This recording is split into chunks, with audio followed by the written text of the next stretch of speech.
విజ్ఞానం ఆకాశపు టంచులనే తాకుతున్నా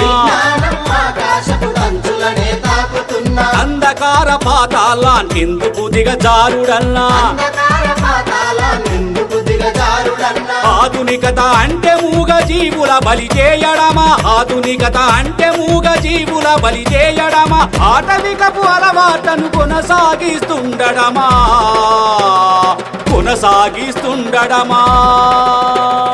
మహాకరుణ యాత్ర ఇది మహాకరుణ యాత్ర